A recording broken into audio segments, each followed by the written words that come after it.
सोबत मंत्री संजय शिरसाट आहेत, त्यांच्याशी आपण बातचीत करणार आहोत. संजयजी, आज तुम्ही स्मारकाची पाहणी केलेली आहे, इंदुमिल स्मारकाची. काय सांगाल, एकंदरीत टाइम बॉन्ड काय असणार आहे, कधीपर्यंत पुतळा हा उभा राहणार आहे? बघा, आमचे असे प्रयत्न आहेत, डिसेंबर 2026 ला हा पुतळा उभा राहावा, त्यासाठी सगळ्या पद्धतीचे प्रयत्न आम्ही करतो.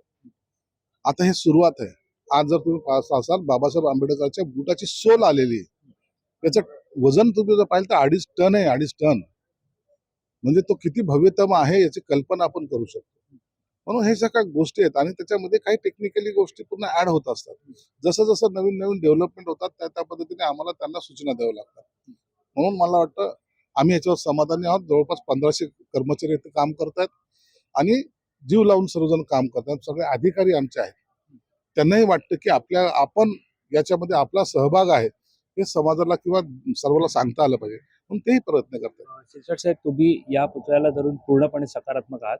मात्र ज्या प्रकारे सध्या पाहायला मिळतंय की जो पुतळा उभा राहणार आहे 350 फूट उंच, त्यामध्ये जे बाबासाहेबांचं जे वर्णन करण्यात आलेलं आहे ते हुबेहूब बाबासाहेबांसारखा नाहीये, असा आरोप.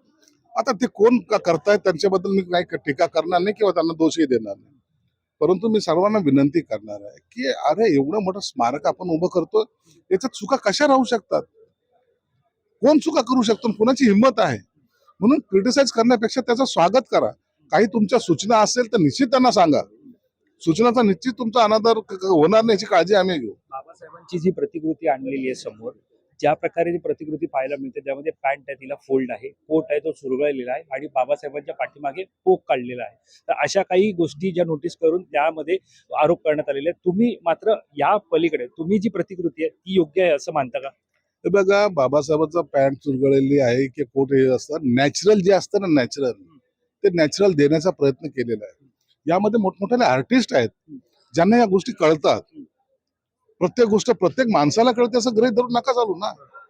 जे याच्यातले मोठमोठे आर्टिस्ट आहेत त्यांनी याच्यावर संच हे केलेलं आहे, अभ्यास करून ते करतायत. काहीतरी उभं करायचंय म्हणून उभं करत नाहीये. ते करोडो रुपये खर्च करून बाबासाहेबांचा जी ती उंची दाखवण्याचा आमचा प्रयत्न असा तसा जाऊ देऊ का वाया? म्हणून हेच होईल ते चांगलंच होईल आणि निश्चित मला त्याच्याबद्दल समाधान आहे.